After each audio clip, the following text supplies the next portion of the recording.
Hello, मेरा नाम है अभिषेक और स्वागत करता हूं बच्चों आप सभी का हमारे इस प्यारे से खूबसूरत से प्लेटफॉर्म पे जिसका नाम है जेआर कॉलेज। तो यार कैसे हो आप सभी लोग। आई होप आप लोग एकदम बढ़िया होंगे, आप लोग की पढ़ाई एकदम बढ़िया चल रही है बच्चों। ठीक है। जैसा कि आपको पता होगा हमने हमारे इस प्लेटफॉर्म पे शुरू किए हैं बच्चों 12th केमिस्ट्री के लेक्चर्स। सही है, जहां पर हमने काफ़ी सारे चैप्टर्स ऑलरेडी कंप्लीट किए हुए हैं। हमने शुरू किया है एक बहुत ही इंपॉर्टेंट चैप्टर जिसका नाम है बायोमोलिक्यूल, और इसके भी ऑलमोस्ट 11 लेक्चर्स हमारे प्लेटफॉर्म पर आ चुके हैं। तो अगर आपने इसके पहले के लेक्चर्स नहीं देखे हैं, नहीं पढ़े हैं, तो प्लीज जाकर उन लेक्चर्स को भी देखिएगा। सही है बच्चों। आज के इस लेक्चर के अंदर हम लोग बात करेंगे एंजाइम्स के बारे में, हम लोग बात करेंगे न्यूक्लिक एसिड के बारे में। ठीक है, न्यूक्लिक एसिड की बातें हम लोग शुरू जरूर से करेंगे आज के इस क्लास के अंदर, और हम लोग बात करेंगे एंजाइम्स के बारे में कि एंजाइम्स होते क्या हैं, एंजाइम्स किस प्रकार के प्रोटीन्स हैं, एंजाइम्स की मैकेनिज्म क्या होती है। तो ये जो चीज़ें बच्चों, ये हम लोग आज के इस लेक्चर में डिस्कस करने वाले हैं। सही है, वीडियो को एंड तक देखना ताकि आपको चीज़ें ज़्यादा बेटर तरीके से समझ में आएगी। बात समझ में आ गई? ठीक है। हमारा जो ऐप है बच्चों उसे भी डाउनलोड कर लीजिएगा, और यदि आपको कोई भी डाउट होता है, किसी भी तरीके का डाउट आपकी केमिस्ट्री से बायोलॉजी से रिलेटेड, तो आप लोग आ सकते हो बच्चों मेरे इंस्टाग्राम पे। यहाँ पर आप आकर मुझे मैसेज कर सकते हो, अपने डाउट्स मुझ तक पहुँचा सकते हो। ठीक है, चलेगा बच्चों। सही है। तो आज के इस लेक्चर में जैसा मैंने तुम लोग को बताया, हमें पढ़ना है एंजाइम्स के बारे में, हमें पढ़ना है न्यूक्लिक एसिड के बारे में। पर इससे पहले एक छोटा सा टॉपिक हमारा रह गया था प्रोटीन में। सही है, जिसका नाम था डीनेचुरेशन ऑफ प्रोटीन। उसका मतलब क्या होता है, उस टॉपिक को भी हम लोग लेंगे। देखो, मैं हर एक टॉपिक आपका कवर करवा रहा हूं, ऐसा नहीं कि कोई भी चीज छूट जाए। सही है, ताकि आपके लिए भी और आप जो आने वाले बच्चे हैं जो नेक्स्ट ईयर 12th स्टैंडर्ड में आएंगे, उनके लिए भी ये वीडियोस यूजफुल हों, ये सारे के सारे लेक्चर्स यूजफुल हों उनके लिए भी। समझ रहे हो? ठीक है। तो उनके पॉइंट ऑफ व्यू से भी चीजें बन रही हैं, जितने लेक्चर्स बन रहे हैं उनके पॉइंट ऑफ व्यू से भी और आपके पॉइंट ऑफ व्यू से भी बनाए जा रहे हैं। इसलिए मैं हर एक टॉपिक कवर करने की कोशिश कर रहा हूं। अगर कोई भी टॉपिक से, अगर मैंने मान लो कोई टॉपिक छोड़ दिया और उससे कोई क्वेश्चन बन गया आपके एग्जाम में, तो आप बोलोगे सर ये तो हमारे सर ने पढ़ाया नहीं, दिक्कत हो जाएगी। सही है, चलेगा। ठीक है बच्चों, चलो स्टार्ट करते हैं आज के इस लेक्चर को, लेक्चर नंबर 12 को। प्रोटीन का एक छोटा सा पार्ट है डीनेचुरेशन का, उसके बाद हम लोग चालू करेंगे एंजाइम्स, और फिर हम लोग न्यूक्लिक एसिड की बातें करेंगे। ठीक है, आज बात करते हैं। देखो, प्रोटीन्स के बारे में मैंने आपको ऑलरेडी बताया था, थोड़ा सा एक जनरल सा रिकैप। प्रोटीन्स के बारे में मैंने आपको काफी सारी चीजें बता रखी हैं। सही है। प्रोटीन्स दो प्रकार के हैं, एक आपका ग्लोब्यूलार प्रोटीन, एक आपका फाइब्रस प्रोटीन। ये बातें हो चुकी हैं। ग्लोब्यूलार प्रोटीन में क्या होता है बच्चों, आपके जितने भी प्रोटीन की चेन है उसे आप ऐसे ग्लोब में अरेंज कर देते हो, ट्विस्ट कर देते हो। सही है। और वहीं जो आपकी फाइब्रस प्रोटीन है, उसमें प्रोटीन की जितनी भी चेन है वो पैरेलली अरेंज रहती है, एक ऐसा फाइबर सा स्ट्रक्चर फॉर्म करती है। सही सही बात है। ठीक है। फिर मैंने आपको बताया था स्ट्रक्चर ऑफ प्रोटीन के बारे में। 4 प्रकार के स्ट्रक्चर होते हैं, एक आपका प्राइमरी स्ट्रक्चर, एक आपका सेकेंडरी स्ट्रक्चर, एक आपका टर्शरी स्ट्रक्चर, और एक आपका क्वाटरनरी स्ट्रक्चर। ये 4 प्रकार के स्ट्रक्चर्स होते हैं प्रोटीन के। सही है। प्राइमरी जो स्ट्रक्चर था वो एकदम स्ट्रेट सा स्ट्रक्चर था, उसके अंदर कोई भी चीजें प्रेजेंट नहीं थी। जो सेकेंडरी स्ट्रक्चर था बच्चों, वो भी स्ट्रेट सा ही स्ट्रक्चर था, पर कहीं कहीं पे कुछ स्पेसिफिक एरिया पे वहां पर फोल्डिंग देखने के लिए मिल रही थी, because of hydrogen bonding. Hydrogen bonding की वजह से वहां पर फोल्डिंग्स बन जा रही थी। ये बातें की हम लोग ने लास्ट वाले लेक्चर के अंदर। और अगर मैं टर्शरी की बात करूं तो टर्शरी में पूरी की पूरी चेन ही फोल्ड हुई है बच्चों। ठीक है, वहां पर हाइड्रोजन बॉन्डिंग थे, डाइपोल डाइपोल मूवमेंट था, इलेक्ट्रोस्टैटिक फोर्स थे, और लंडन फोर्सेस, बहुत सारे अलग अलग फोर्सेस लग रहे थे, जिसकी वजह से आपकी पूरी की पूरी चेन ही क्या हो गई थी, फोल्ड हो गई थी, जिसको हम लोग टर्शरी स्ट्रक्चर ऑफ प्रोटीन कह रहे थे। And the last one is quaternary. Quaternary में क्या होता था, बहुत सारे टर्शरीज एक साथ जुड़ जाते हैं, उसको हम लोग क्वाटरनरी बोलते हैं। जैसे मैंने तुम लोग एग्जांपल दिया था हीमोग्लोबिन का। Haemoglobin is a type of protein जो कि ऑक्सीजन को बाइंड करने में हेल्प करता है, हमारे आरएनए के, हमारे आरबीसी के अंदर प्रेजेंट होता है। सही है। तो वो ऑक्सीजन को पकड़ता है, ऑक्सीजन को बाइंड करने में हेल्प करता है, ताकि वो ऑक्सीजन आपके हर एक सेल्स तक पहुंच सके। सही है। तो ये जो सारी बातें हैं बच्चों, ये मैंने हम लोगों ने ऑलरेडी लास्ट वाले लेक्चर तक करी हुई है, पढ़ी हुई है। सही है। अब हमें पढ़ना है बच्चों denaturation of protein. Denaturation of protein मतलब क्या होता है, ध्यान से सुनो, ध्यान से सुनो। सपोज दैट मेरे पास एक टर्शरी स्ट्रक्चर है, या फिर मान लो मेरे पास एक सेकेंडरी स्ट्रक्चर है। सेकेंडरी स्ट्रक्चर और टर्शरी स्ट्रक्चर के अंदर क्या होता है, वहां पे बच्चों आपके प्रोटीन की चेन के अंदर फोल्डिंग्स होते हैं। ठीक है, आपके जो प्रोटीन की चेन होगी उसके अंदर ऐसे फोल्डिंग्स प्रेजेंट होते हैं ना, ऐसे ऐसे फोल्डिंग्स होते हैं। अगर मान लो बच्चों इस चेन को मैंने कन्वर्ट कर दिया प्राइमरी स्ट्रक्चर ऑफ प्रोटीन में, क्या बोला मैंने, समझा? ये या तो सेकेंडरी या तो टर्शरी, कोई भी एक इमेजिन करो जिसके अंदर हाइड्रोजन बॉन्डिंग है, अलग अलग तरह के फोर्स है, जिसकी वजह से आपका एक समझ लो ग्लोब्यूलार जैसा स्ट्रक्चर फॉर्म हुआ है, स्ट्रेन स्ट्रक्चर फॉर्म हुआ है, कंस्ट्रेन स्ट्रक्चर। अब मान लो बच्चों मैंने कुछ तिकड़म लगा के कोई चीज करके बच्चों इस चीज को, ये जो मुड़ा हुआ स्ट्रक्चर था इसको मैंने सीधा किया और प्राइमरी टाइप ऑफ प्रोटीन में इसको कन्वर्ट कर दिया। This process is known as denaturation of protein. बच्चों इसी को हम लोग डीनेचुरेशन ऑफ प्रोटीन कहते हैं कि प्रोटीन को हम सीधा करेंगे बिना कोई पेप्टाइड बॉन्ड तोड़े। हम देखो यहां पे कोई भी अमीनो एसिड को तोड़ के बाहर नहीं निकाल रहे, हम लोग सिर्फ इस चेन को सीधा कर रहे हैं और इसको प्राइमरी बना रहे हैं। इसको कैसा बना रहे हैं? प्राइमरी स्ट्रक्चर फॉर्म कर रहे हैं। बात समझ में आई? ठीक है, इसी को हम लोग डीनेचुरेशन ऑफ प्रोटीन कहते हैं। समझ में आया? क्या नहीं समझा? सुनो, मान लो ग्लोब्यूलर प्रोटीन है। ग्लोब्यूलर प्रोटीन तो आप लोग समझते हो कि एक प्रोटीन की चेन है, उसको मैंने ट्विस्ट कर दिया है बहुत ज्यादा बार और एक कंस्ट्रेन हो गया एक छोटे से जगह पे। अब मान लो मैंने बच्चों कोई ऐसा प्रोसेस किया जिसकी वजह से वो कंस्ट्रेन चेन ऑफ प्रोटीन क्या हो गया बच्चों? सीधा आ गया, खुल गया और एक स्ट्रेट चेन में अरेंज हो गया। ना मैंने कोई भी पेप्टाइड बॉन्ड तोड़ा, ना मैंने कोई भी अमाइड बॉन्ड तोड़ा, कोई भी बॉन्ड नहीं तोड़ा है मैंने, किसी भी अमाइनो एसिड को अलग नहीं किया है मैंने, बट मैंने उस चेन को क्या कर दिया? सीधा कर दिया। समझ, उस चेन को मैंने क्या कर दिया? सीधा कर दिया। So this process is known as denaturation of protein. Now just read जो मैंने यहां पर लिखा हुआ है, बहुत सिंपल है बच्चों। लिखो, देखो, द मॉलिक्यूल शेप, क्या लिखा हुआ बच्चों? Sorry, the molecular shape of a protein changes without breaking the peptide bond या फिर अमाइड बॉन्ड। यहां पे अमाइड बॉन्ड भी आप लिख सकते हो यहां पे। ठीक है, तो समझ में आ गया क्या बोला मैंने? मैंने बोला बच्चों the molecular shape of a protein, protein का जो मॉलिक्यूलर शेप था, जो मॉलिक्यूल्स का जो शेप था, समझ रहे हो, वो आप क्या कर रहे हो? चेंज कर रहे हो। वो क्या कर रहे हो बच्चों? आप चेंज कर रहे हो विदाउट, बिना ब्रेकिंग द पेप्टाइड बॉन्ड, बिना पेप्टाइड बॉन्ड को तोड़े। और उसको आप किस में कन्वर्ट कर रहे हो? Forms the primary structure. और आप क्या बना रहे हो बच्चों? उससे प्राइमरी स्ट्रक्चर का फॉर्मेशन कर रहे हो। This process is nothing but denaturation of protein. इसी चीज को बच्चों हम लोग क्या कहते हैं? डीनेचुरेशन ऑफ प्रोटीन कहते हैं। क्या आपको बात समझ में आई है? क्या आपको बात समझ में आई है बच्चों? क्लियर है? कुछ नहीं है? देखो वही चीज मैंने बताई, the molecular shape of the protein changes. जो मॉलिक्यूलर शेप है प्रोटीन का, अगर वो चेंज हो गया है बिना किसी भी बॉन्ड के टूटने, बिना किसी बॉन्ड के तोड़े, सही है। और स्ट्रक्चर बना कैसा है बच्चों? प्राइमरी स्ट्रक्चर बना है, मतलब एक स्ट्रेट चेन वाला स्ट्रक्चर बना है। समझ लो कैसा स्ट्रक्चर बना है? एक स्ट्रेट चेन वाला स्ट्रक्चर। मान लो यहाँ पे ऐसा ग्लोबुलर सा प्रोटीन था, मान लो ऐसा कुछ, तो इसको आपने कन्वर्ट किया किसके अंदर? एक स्ट्रेट चेन वाले स्ट्रक्चर में। This step is nothing but denaturation. इसी स्टेप को आप क्या कहोगे? Denaturation step. समझ में आ गया? समझ में आ गया? हाँ बच्चों, समझ में आ गया बच्चों? आगे चले, आगे चले, लेट्स मूव। चलो आगे बढ़ते। नाउ नेक्स्ट, अगली बात है बच्चों एंजाइम्स की। नाउ अब हम लोग यहां से बातें शुरू कर रहे हैं एंजाइम्स की। एंजाइम्स क्या होते हैं? पहली बात, enzyme is a type of a protein. पहली बात है, जितने भी एंजाइम्स हैं, enzymes are the type of a protein. मतलब आपके बॉडी के अंदर जितने भी एंजाइम्स हैं वो सारे के सारे प्रोटीन हैं, पर सारे प्रोटीन एंजाइम नहीं होते। मैंने क्या बोला समझा? जितने भी एंजाइम्स हैं वो सारे के सारे प्रोटीन हैं, पर सारे प्रोटीन एंजाइम नहीं है। ठीक है, सुनो, आप लोगों ने केमिस्ट्री में एक वर्ड सुना होगा कैटलिस्ट नाम का, सुना होगा ना? कैटलिस्ट का फंक्शन क्या होता है? किसी भी केमिकल रिएक्शन को फास्ट कर देना, that is the function of a catalyst. ठीक है, किसी भी केमिकल रिएक्शन को तेज कर देना, स्पीड अप कर देना, जिससे प्रोडक्ट आसानी से फॉर्म हो जाए, यही कैटलिस्ट का काम होता है। अगर एक सेल की बात करूं, एक ह्यूमन बॉडी की बात करूं बच्चों, तो हमारे अंदर भी बहुत सारे ऐसे ही कैटलिस्ट प्रेजेंट होते हैं जो हमारे अंदर कई सारे रिएक्शंस जो चल रहे हैं ना बॉडी के अंदर, उसको फास्ट कर देते हैं। सही है, रिएक्शन इन द सेंस मतलब कि आपके सेल के अंदर एटीपी का फॉर्मेशन हो रहा है, सही है, एटीपी टूट रहा है ग्लूकोज मॉलिक्यूल से, कई सारे, मतलब समझ रहे हो, हजारों रिएक्शन चलते हैं, हजारों, बहुत सारे रिएक्शन, जिसमें एक मॉलिक्यूल दूसरे मॉलिक्यूल में कन्वर्ट होता है, या फिर एक मॉलिक्यूल टूट के दो मॉलिक्यूल बनता है। दो प्रकार की रिएक्शन चलती है बच्चों। देखो, या तो आपका एक ए मॉलिक्यूल है वो टूट कर बी प्लस सी बना रहा है, मतलब ए मॉलिक्यूल टूट कर बी प्लस सी बना रहा है, सही है। इसको हम लोग कहते हैं catabolic reaction. This reaction is known as catabolic reaction. समझ में आई बात?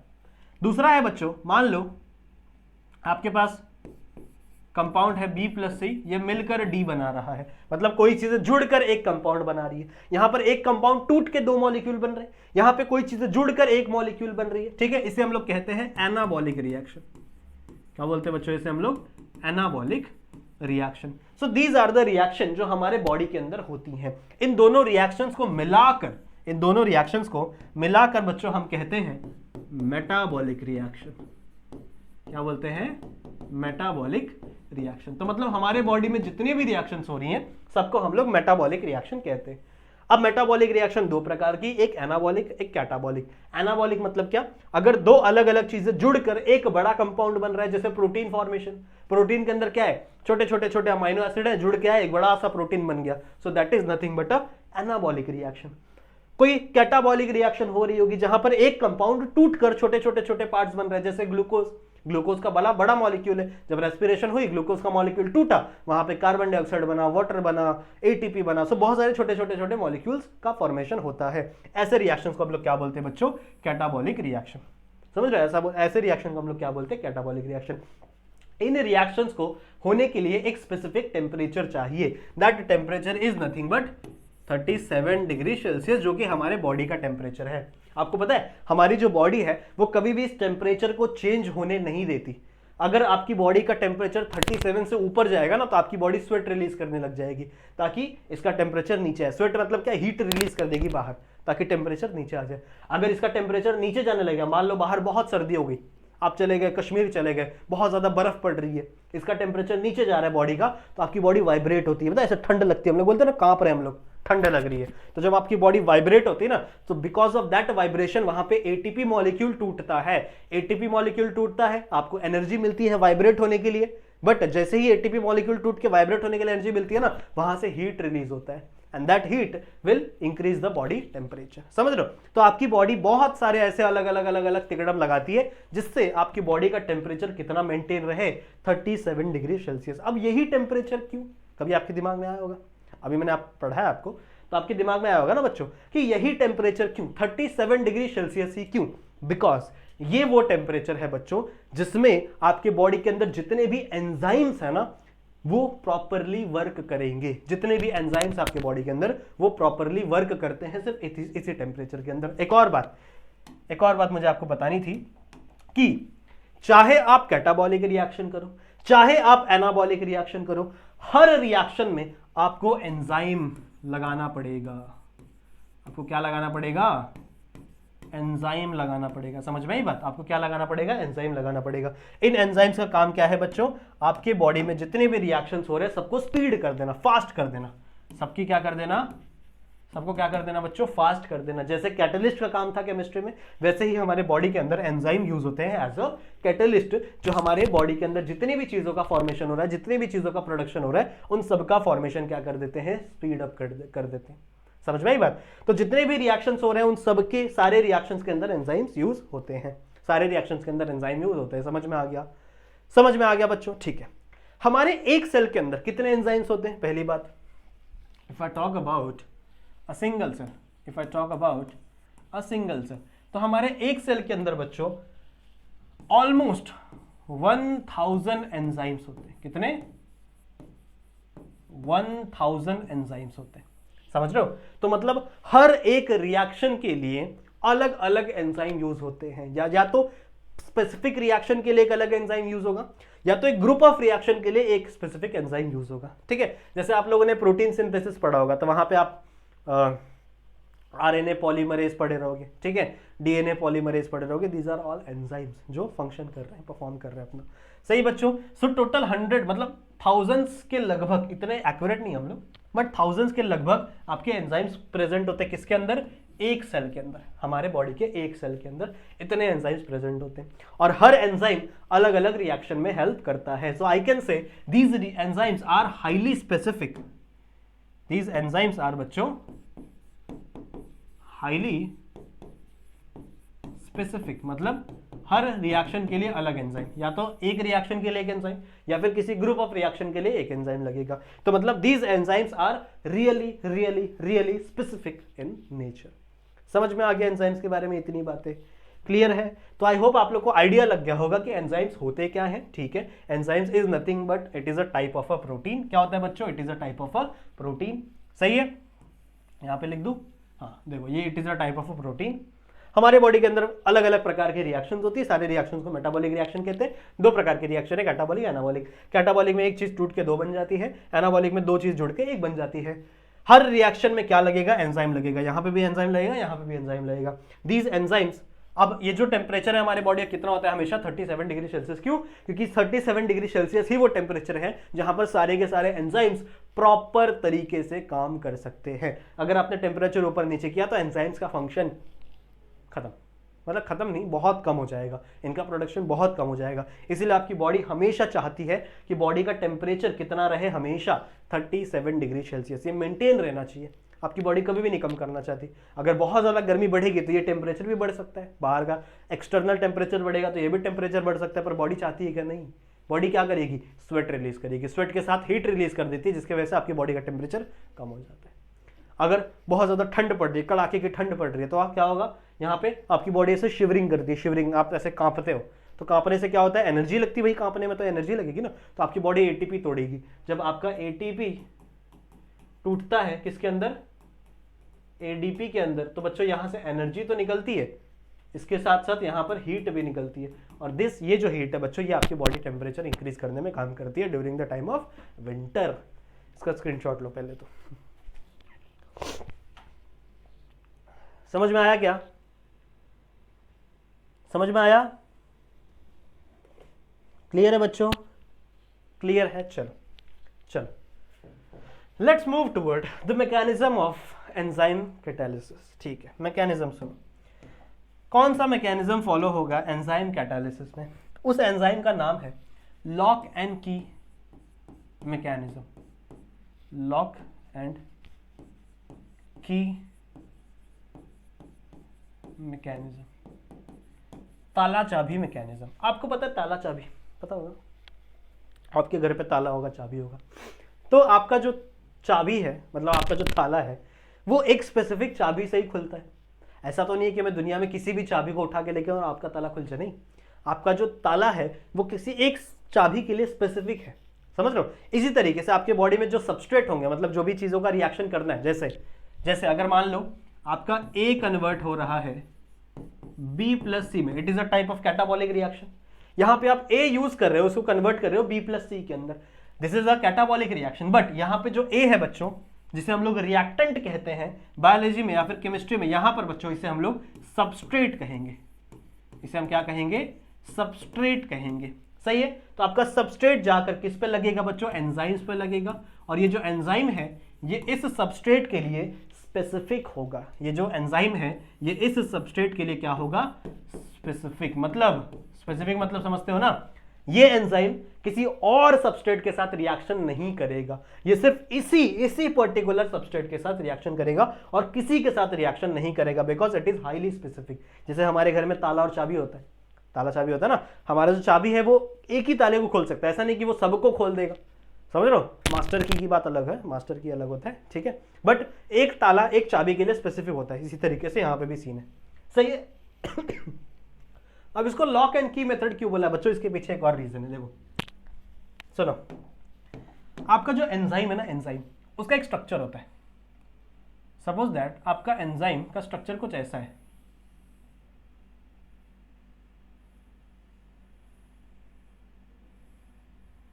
This is the structure, this is enzyme. ये है बच्चों आपका एंजाइम,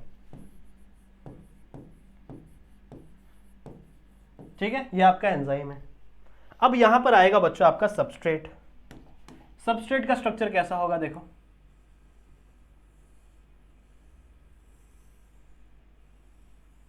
थोड़ा छोटा बनाते हैं। अरे तो पूरा ही मिट गया, लेट मी ड्रॉ फर्स्ट।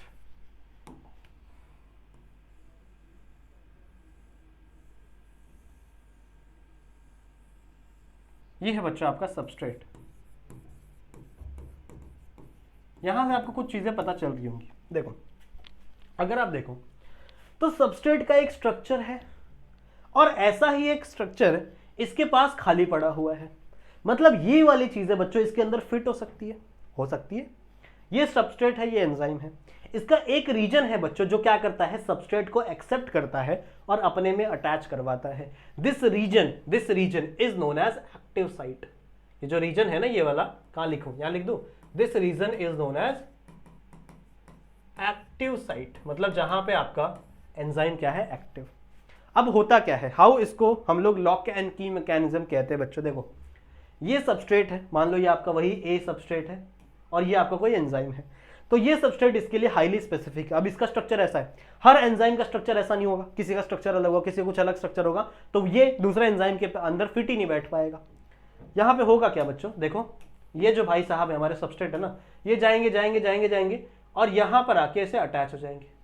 माना थोड़ा सा ऊपर नीचे हो गया स्ट्रक्चर, पर कोई बात नहीं, ये जाएंगे बच्चों और यहां पे क्या हो जाएंगे, ऐसे अटैच हो जाएंगे, एक दूसरे के ऊपर अटैच हो गए, लॉक एंड की अटैच हो गया। जैसे ही दोनों अटैच होंगे बच्चों, एंजाइम अपना काम शुरू करेगा और इस ए सबस्ट्रेट को कन्वर्ट करेगा दो अलग अलग सबस्ट्रेट में, एक आपका ए और एक आपका बी।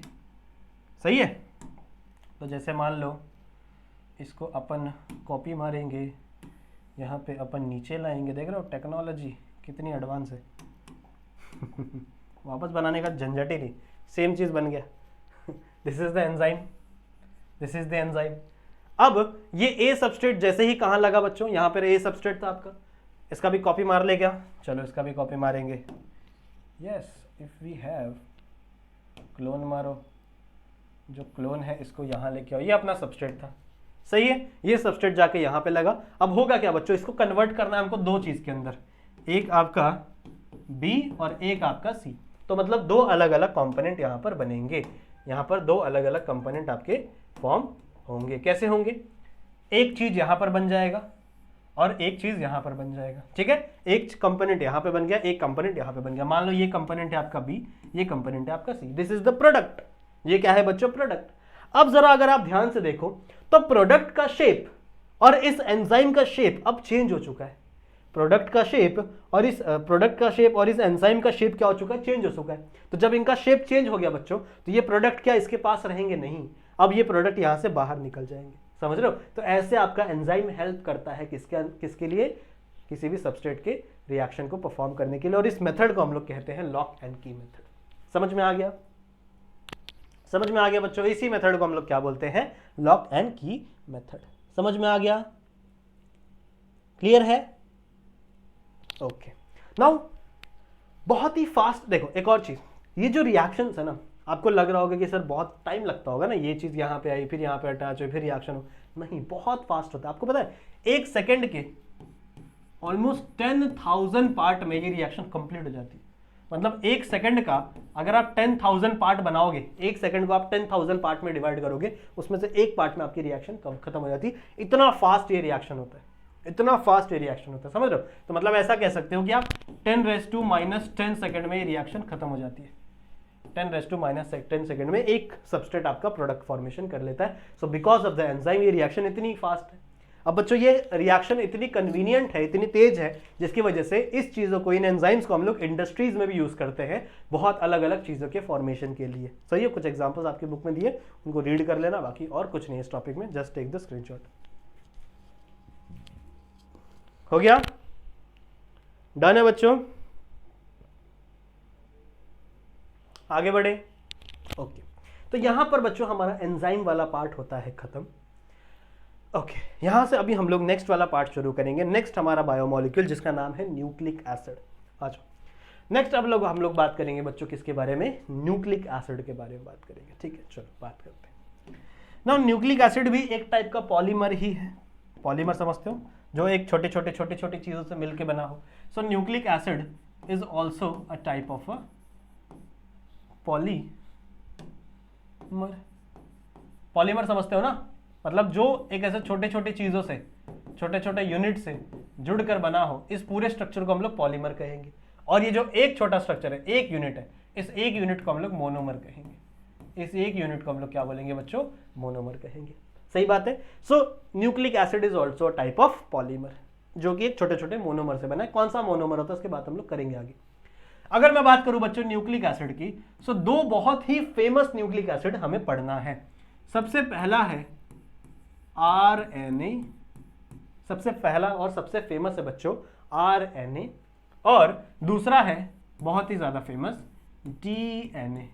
अब इसका जो फुल फॉर्म है वो आप लोग मुझे कमेंट सेक्शन में बताओगे, ठीक है। एक का बता देता हूं, चलो नहीं इसका बता दूं, चलो इसका बता देता हूं मैं, डीऑक्सीराइबोन्यूक्लिक एसिड। इसका फुल फॉर्म है डीऑक्सीराइबोन्यूक्लिक एसिड। इसका फुल फॉर्म आप लोग मुझे कमेंट सेक्शन में बताओगे कि क्या होता है सर फुल फॉर्म। सही है, बहुत फेमस है बच्चों। नाउ इनको न्यूक्लिक एसिड क्यों कहते हैं? पहली बात तो ये कि इन्हें न्यूक्लिक एसिड क्यों कहते हैं। एसिड क्योंकि कोई एसिडिक स्ट्रक्चर होगा, कोई एसिडिक ग्रुप लगा हुआ होगा, ठीक है भाई, एसिडिक ग्रुप लगा है, बहुत अच्छी बात है। बट न्यूक्लिक एसिड क्यों? बिकॉज जब साइंटिस्टों ने इसको पहली बार देखा तो उनको कहां पे मिला पता है? ये इनसाइड द न्यूक्लियस। कहां पे मिला ये? Inside the nucleus. पढ़ा होगा आप लोगों ने, आपका एक सेल होता है, सेल के अंदर एक न्यूक्लियस होता है। सो न्यूक्लियस के अंदर बैठे थे आपके ये न्यूक्लिक एसिड्स। दैट्स व्हाई इनका नाम क्या दिया गया बच्चों? न्यूक्लिक एसिड दिया गया। दो प्रकार के न्यूक्लिक एसिड है, एक आपका आरएनए, एक आपका डीएनए, डीऑक्सीराइबोन्यूक्लिक एसिड और राइबोन्यूक्लिक एसिड। अब बच्चों ध्यान से सुनेंगे, ये जो न्यूक्लिक एसिड है बच्चों, यही एक फैक्टर है जो ट्रांसफर होते हैं एक जनरेशन से दूसरे जनरेशन में। आई होप आप सभी ने लेसन नंबर 3 पढ़ा है बायोलॉजी का, सही है, इनहेरिटेंस एंड वेरिएशन, यही है ना, इनहेरिटेंस एंड वेरिएशन शायद, सही है बच्चों। वहां पे मैंने आपको क्या पढ़ाया था? अगर आपने मेरे लेक्चर्स पढ़े तो मैंने आपको बताया था बच्चों कि देयर आर सम कैरेक्टर्स जो ट्रांसफर होते हैं एक जनरेशन से दूसरे जनरेशन के अंदर। जैसे आप लोग ने देखा होगा कि आपके बॉडी के कुछ ऐसे फीचर्स होंगे, कुछ ऐसे स्ट्रक्चर्स होंगे जो आपके पेरेंट्स से रिजेंबल करते हैं। जैसे मान लो मेरी जो नोज है वो मेरी मम्मी से मिलती है, मेरे जो कान है वो मेरे पापा से मिलते हैं, हाँ। और आपने आंटियों को भी बोलते हुए सुना होगा, आपके पास आंटियां जब आती है, कोई बच्चा पैदा होता है, कोई नया नया बच्चा पैदा हुआ, तो आंटियां आती सब जमा हो जाती है और बोलती है यार इसकी जो नाक है ना बच्चों, ये तो उसके पापा पे गई है, इसकी जो कान है ये तो इसकी मम्मी पे गई है, ठीक है, सुना होगा ना आप लोग ने ये चीजें। तो ये ऐसा क्यों? कुछ तो सिमिलैरिटीज है, मतलब कुछ तो ऐसी चीज होगी जो ट्रांसफर हुआ है पेरेंट से आपके बेबी के अंदर, सही है। That is nothing but a character. ये कैरेक्टर शो कैसे होता है? Because of protein synthesis. और प्रोटीन बनवाता कौन है? सारे मैसेजेस किसके पास है बच्चों? वो सारे मैसेजेस हैं आपके डीएनए के पास। तो डीएनए सारा का सारा कोड लेकर आता है एक पेरेंट से एक ऑफस्प्रिंग के अंदर। वो पूरा कोड क्या है? प्रोटीन बनाने का। मैंने आपको सिखाया था, देखो इसके पहले वाले कुछ लेक्चर्स में मैंने आपको बताया था that protein is really really really really really important अपना group of part of our body. अगर प्रोटीन नहीं होगा तो हमारे बॉडी का कोई भी कैरेक्टर एग्जिस्ट नहीं करेगा। तो ये जो प्रोटीन बन रहा है, मैंने आपको बताया ना, सबका प्रोटीन अलग होता है। मेरी स्किन का कलर आपकी स्किन का कलर डिफरेंट हो सकता है, सेम भी हो सकता है, डिफरेंट भी हो सकता है। मेरे बालों का कलर आपके बालों का कलर अलग हो सकता है, सही है। मेरे बालों का टेक्सचर आपके बालों का टेक्सचर अलग हो सकता है। किसी के बाल मोटे होते हैं, किसी के बाल पतले होते हैं, सही है। और किसी की हाइट बड़ी होती है, किसी की हाइट छोटी है। तो डिफरेंस होते हैं बच्चों प्रोटीन्स के अंदर, डिफरेंस होते हैं कैरेक्टर्स के अंदर। कैरेक्टर किसकी वजह से आ रहे हैं? प्रोटीन्स की वजह से आ रहे हैं। सो ये जो अलग अलग प्रकार के प्रोटीन बन रहे हैं, ये कौन बना रहा है? किसके पास ये मैसेज है कि कौन सा प्रोटीन बनाना है, कौन सा प्रोटीन नहीं बनाना? ये सारे मैसेजेस किसके पास होते हैं बच्चों? हमारे डीएनए के पास। तो इसीलिए डीएनए को हम लोग मास्टर मॉलिक्यूल भी कहते हैं। DNA is also known as master molecule. DNA को हम लोग मास्टर मॉलिक्यूल भी कहते हैं। बात समझ में आई? बात समझ में आई बच्चों? ठीक है, डीएनए को हम लोग मास्टर मॉलिक्यूल भी कहते हैं क्योंकि हमारे बॉडी के अंदर जितनी भी जेनेटिक इंफॉर्मेशन है वो सब कुछ कौन लेकर बैठा है? आपका डीएनए। कौन सी इंफॉर्मेशन? Genetic information. कौन सी इंफॉर्मेशन बच्चों? Genetic information. समझ में आ गया बात? जेनेटिक इंफॉर्मेशन सब किसके पास है? आपके डीएनए के पास। That why DNA is also called as master molecule. Clear है? समझ में आ गया? अब चलो, ये तो हो गई बायो की बातें, अब थोड़ा केमिस्ट्री पे आते हैं। केमिस्ट्री में मैंने आपको एक बात बताई बच्चों, मतलब कि आपका जो न्यूक्लिक एसिड है, nucleic acid is a type of a polymer. Polymer किसे कहते हैं? जो छोटे छोटे छोटे छोटे छोटे छोटे हम लोग कह सकते हैं छोटे छोटे रिपीटिंग यूनिट से बना हो। सो जैसे यहाँ पे मैंने स्ट्रक्चर बनाया, ये छोटे छोटे रिपीटिंग यूनिट है, सब एक साथ अरेंज हो गए, एक साथ अटैच हो गए, तो आप क्या कह दोगे कि भैया ये आपका पॉलीमर है। ये जो एक एक यूनिट होते हैं आपके पॉलीमर के अंदर, this is known as monomer. तो यार इस न्यूक्लिक एसिड या फिर आप कह सकते हो डीएनए या आरएनए का मोनोमर क्या है? ठीक है, if I talk about DNA या फिर हम लोग न्यूक्लिक एसिड ही लिखते हैं, न्यूक्लिक एसिड तो एक पॉलीमर है, सही बात। न्यूक्लिक एसिड तो एक पॉलीमर है, बट सवाल ये है बच्चों कि इसका मोनोमर क्या है, इसका मोनोमर क्या है बच्चों? तो इसका मोनोमर है बच्चों न्यूक्लियोटाइड। इसका मोनोमर क्या है? न्यूक्लियोटाइड। समझ रहे हो? तो मतलब न्यूक्लियोटाइड, बहुत सारे न्यूक्लियोटाइड अरेंज हो गए हैं एक लाइन में और वो आपके न्यूक्लिक एसिड का फॉर्मेशन करते हैं। जैसे प्रोटीन्स के अंदर अल्फा अमीनो एसिड था, बहुत सारे अल्फा अमीनो एसिड्स एक लाइन में अरेंज हो जाते थे और प्रोटीन्स का फॉर्मेशन करते थे। उसी तरीके से आपके न्यूक्लिक एसिड में भी क्या होगा, जो न्यूक्लियोटाइड होंगे ना, न्यूक्लियोटाइड वो एक लाइन में अरेंज हो जाएंगे और वो क्या फॉर्म करेंगे, आपके न्यूक्लिक एसिड का फॉर्मेशन करेंगे। समझ में आई बात? So nucleic acid is the monomer of nucleotide, nucleotide is the monomer of nucleic acid. अब अगर मैं बात करूं बच्चों इस न्यूक्लियोटाइड भाई साहब की, तो ये कितनी चीजों से बना हुआ है? एक्चुअली में आपका न्यूक्लियोटाइड टोटल 3 चीजों से बना हुआ होता है। This is just an introductory class बच्चों, या फिर अगले पेज पे बनाऊं क्योंकि यहाँ पे थोड़ा मुझे स्पेस चाहिए। ये मिटा दूं मैं बच्चों, है बच्चों मिटा दूं? चलो, if I talk about nucleotide, तो न्यूक्लियोटाइड कितनी चीजों से बना हुआ है? न्यूक्लियोटाइड बना है बच्चों 3 चीजों से। किससे? 3 चीजों से। कौन कौन सी? सबसे पहला होता है बच्चों शुगर। सबसे पहला है आपका शुगर। कौन सा शुगर? Pentose sugar. और पेंटोज में भी कौन सा? अरे भाई सिलेक्ट हो जा। पेंटोज में भी कौन सा बच्चों? आपका ribose sugar. Ribose sugar is a type of pentose sugar जिसके अंदर 5 कार्बन होते हैं। सो आपके जितने भी न्यूक्लियोटाइड है वो सब किससे बने हुए हैं बच्चों? एक शुगर मॉलिक्यूल। 3 चीजें उसके अंदर। एक है आपका शुगर मॉलिक्यूल। शुगर में भी कौन सा शुगर बच्चों? राइबोज शुगर, जो कि एग्जाम्पल है किसका? पेंटोज शुगर का। किसका? पेंटोज शुगर का एग्जाम्पल है। ये एक चीज हो गया। पेंटोज शुगर पता है ना कैसा दिखता है? ऐसा ऐसा ऐसा ऐसा ऐसा ऐसा ऐसा दिखता है ना पेंटोज शुगर। यहाँ पे OH, यहाँ पे OH, यहाँ पे H, यहाँ पे H, यहाँ पे H, यहाँ पे OH। ये स्ट्रक्चर है। डी पेंटोज होता है वो, डी राइबोज होता है वो, डी राइबोज। चलो ये भी बता देता हूँ मैं। ये क्या है? डी और एल क्या है? इसकी कॉन्फ़िगरेशन है। दूसरी चीज क्या है बच्चों? दूसरी चीज है नाइट्रोजन बेस। दूसरी चीज क्या है? Nitrogen base. ठीक है, नाइट्रोजन बेसिस लिख दो। नाइट्रोजन बेसिस का एक कॉन्स्टिट्यूएंट है आपके न्यूक्लियोटाइड का। कौन कौन से आपके नाइट्रोजन बेस होते हैं बच्चों? टोटल 2 अलग अलग टाइप्स के नाइट्रोजन बेस होते हैं, ग्रुप होते हैं बच्चों। एक को हम कहते हैं प्यूरिन्स और एक को हम लोग कहते हैं पिरिमिडीन। PRY। पिरिमिडीन का स्पेलिंग क्या है यार? पिरिमिडीन। देख लेना, गलत हो गई तो माफ कर देना बच्चों। पिरिमिडीन्स। ठीक है, दीज आर द ग्रुप। ये किसी कंपाउंड का नाम नहीं है, ये ग्रुप का नाम है। अगर मैं प्यूरिन्स की बात करूं बच्चों, तो इसके अंदर 2 कंपाउंड्स आते हैं। कौन कौन से? एक आता है आपका एडिनिन। स्पेलिंग गलत है, एडिनिन। क्या स्पेलिंग है यार? देख लेना। एक है एडिनिन और दूसरा है बच्चों ग्वानिन। एक बच्चे ने एक बार कमेंट किया था कि सर डिक्टेशन वाले टेस्ट में हमेशा फेल हो जाते होंगे। क्या बताओ बच्चों, हो जाता था, क्या करें। एक है एडिनिन और एक है ग्वानिन। ये दोनों टाइप है किसके बच्चों? आपके प्यूरिन्स के। समझ में आई बात? पिरिमिडीन की बात करें तो बच्चों 2 चीजें इसके अंदर भी हैं। पिरिमिडीन में एक होता है बच्चों आपका साइटोसिन और एक होता है आपका थायामीन। ठीक है, एक होता है आपका थायामीन। थायामीन बच्चों आपको सिर्फ और सिर्फ डीएनए में देखने मिलेगा। अगर आप डीएनए में बात करोगे तो डीएनए में आपके पास थायामीन होगा, पर अगर आप आरएनए की बात करोगे तो ये थायामीन रिप्लेस हो जाएगा यूरासिल से। किससे? यूरासिल से। समझ रहे हो? ये किससे रिप्लेस हो जाएगा बच्चों? यूरासिल से। यूरासिल आपको हमेशा आरएनए में ही देखने के लिए मिलेगा। इसके स्ट्रक्चर की भी बातें हम लोग करेंगे, आगे करेंगे, टेंशन मत लो। बट अभी थोड़ा समझो क्या क्या हो रहा है। टोटल 5 प्रकार के नाइट्रोजन बेसेस है।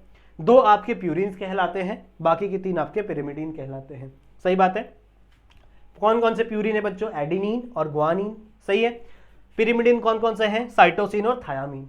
थायामीन आपको डीएनए में देखने के लिए मिलेगा। अगर आप आरएनए की बात करोगे तो वहां पर साइटोसिन और यूरासिल, मतलब ये थायामीन रिप्लेस हो जाता है यूरासिल से, बिकॉज यूरासिल बहुत ही अनस्टेबल कंपाउंड था, इसीलिए पहले के ऑर्गेनिजम्स के पास आरएनए होता था ना, सो RNA was not that stable uracil की वजह से, तो यूरासिल को रिप्लेस किया गया थायामीन की जगह और वहां पे डीएनए का फॉर्मेशन हुआ। So this is second component of your nucleotide. अच्छा, एक और बात सुनेंगे ध्यान से, क्या बोलने जा रहा हूं मैं बच्चों। अगर मैं सिर्फ बात करूं शुगर की और मैं बात करूं नाइट्रोजन बेसिस की, ठीक है, अगर मैं सिर्फ बात करूं शुगर की और नाइट्रोजन बेस की, अगर सिर्फ इन दोनों को मिला दूं ना बच्चों में, तो इन दोनों को मिलाकर हम कहते हैं न्यूक्लियोसाइड। क्या कहते हैं इसे हम लोग? न्यूक्लियोसाइड। समझ रहे हो क्या कहते हैं इसे हम लोग? न्यूक्लियोसाइड। इसे अगले पेज पे लिख देता हूं मैं। 3 चीजें हैं बच्चों, एक आपका शुगर, एक आपका नाइट्रोजन बेस, और तीसरा बताता हूं मैं अभी। ये किसके कंपोनेंट है? आपके न्यूक्लियोटाइड के कंपोनेंट है। बट अगर मैं इन दोनों को ही ऐड करूं, if I add these two, तो इन्हें हम कहते हैं न्यूक्लियोसाइड। इन्हें हम लोग क्या बोलते हैं बच्चों? न्यूक्लियोसाइड।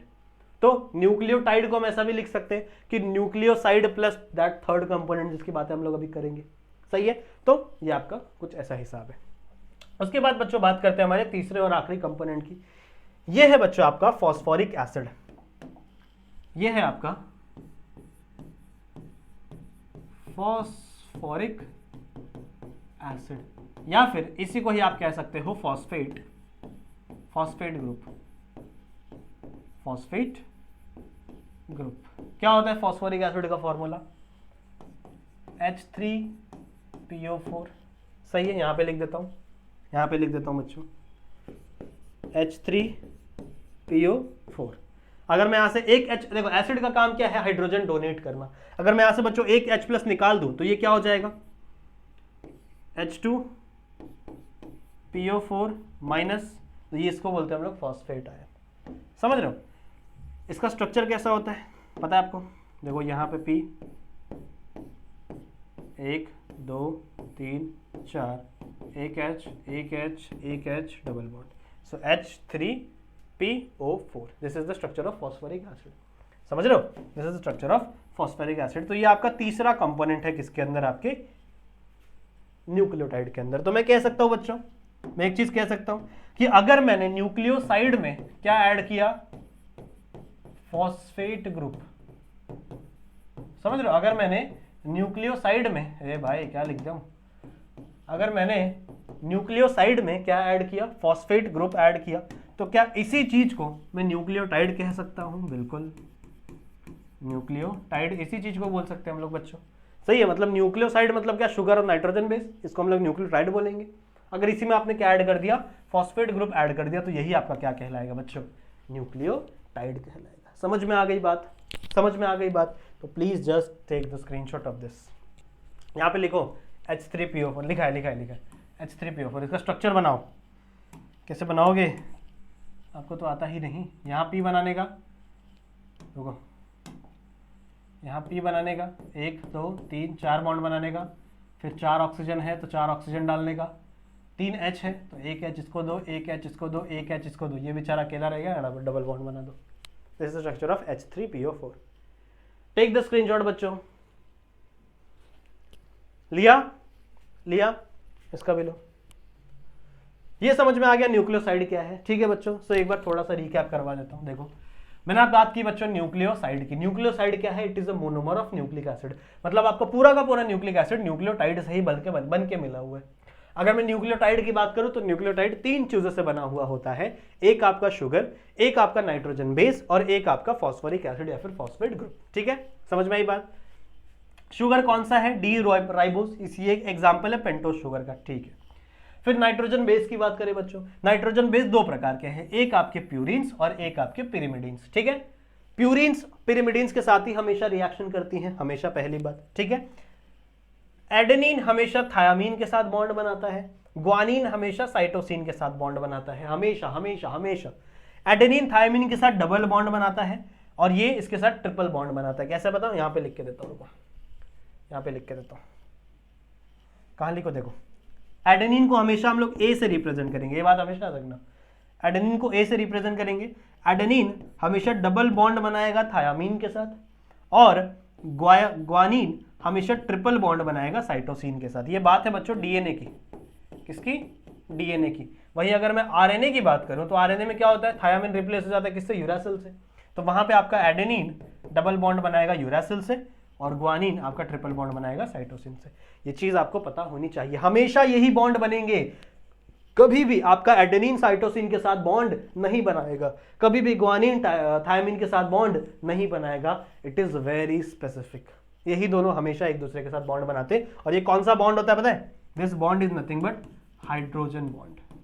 कौन सा बॉन्ड होता है बच्चों, ये हाइड्रोजन बॉन्ड। क्लियर है, समझ में आ गया। So this is a hydrogen bond, clear है, ये समझ में आ गया। और थर्ड ग्रुप कौन सा होता है आपका, फॉस्फोरिक एसिड या फिर फॉस्फेट ग्रुप। ठीक है, मैंने क्या बोला, शुगर और नाइट्रोजन बेस की मानो तो इसे हम लोग क्या कहते हैं, न्यूक्लियोसाइड। न्यूक्लियोसाइड में ही अगर आप फॉस्फेट ग्रुप लगा दोगे तो यही आपका न्यूक्लियोटाइड कहलाएगा, जो कि यहां पर मैंने लिखा था, दिस इज न्यूक्लियोटाइड। क्लियर है बच्चों, ठीक है। तो ये तो थी बच्चों एक इंट्रोडक्टरी क्लास, जहां पे मैंने आपको न्यूक्लिक एसिड के बारे में कुछ चीजें ऊपर से बताई। अब जो नेक्स्ट वाला लेक्चर होगा उसके अंदर हम लोग डिटेल में डिस्कशन करेंगे इसी चीज के बारे में। वहां पे मैं आपको स्ट्रक्चर बनाना सिखाऊंगा, अपने प्यूरिन के स्ट्रक्चर, पिरिमिडिन के स्ट्रक्चर, कैसे आप उससे डीएनए फॉर्म करोगे, 3' एंड क्या होता है, 5' एंड क्या होता है, इन सब की बातें हम लोग करेंगे हमारे अगले वाले लेक्चर में।